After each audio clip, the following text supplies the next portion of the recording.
দেশ বিদেশের বাছাই করা খবর নিয়ে সর্বদাই সত্য সন্ধানী ই নিউজ ভারত। নমস্কার, ই নিউজ ভারতে আপনাদের সকলকে স্বাগত। শুরু করছি ওয়েদার আপডেট।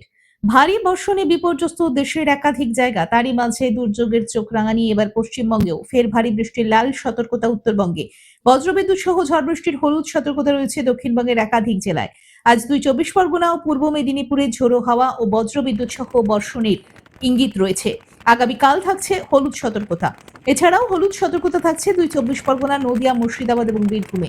এই সতর্কতা থাকবে 13ই জুলাই পর্যন্ত। মৎস্যজীবীদের জন্য লাল সতর্কতা জারি করেছে হাওয়া অফিস।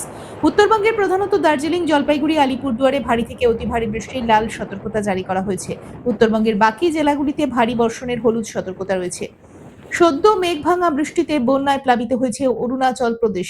বন্যা ধসে একাধিক মৃত্যুর ঘটনা ঘটেছে সেখানে। এবার রাতভর বর্ষণই আবার বিপর্যয়ের মূল কারণ হয়ে দাঁড়িয়েছে। ভূমিধস নেমেছে, ইতিমধ্যেই জোর কদমে চলছে উদ্ধার কাজ। অন্যদিকে উত্তরবঙ্গের তিস্তা, তোর্ষা, জলঢাকা সহ প্রায় সব নদীর জলই বিপদসীমার উপর দিয়ে বইতে পারে বলে আশঙ্কা করা হচ্ছে। সোমবার পর্যন্ত ভারী বৃষ্টির হলুদ সতর্কতা রয়েছে উত্তরবঙ্গে। আজ কলকাতায় সারাদিন মেঘলা আকাশ। আজ কলকাতা ও তার পার্শ্ববর্তী অঞ্চলে দিনের সর্বোচ্চ তাপমাত্রা 32 ডিগ্রি সেলসিয়াস, সর্বনিম্ন 28 ডিগ্রি সেলসিয়াস। বাতাসে আপেক্ষিক আর্দ্রতার পরিমাণ 76%। অনুভূত তাপমাত্রা 41 ডিগ্রি সেলসিয়াস। ব্যুরো রিপোর্ট, ই নিউজ ভারত।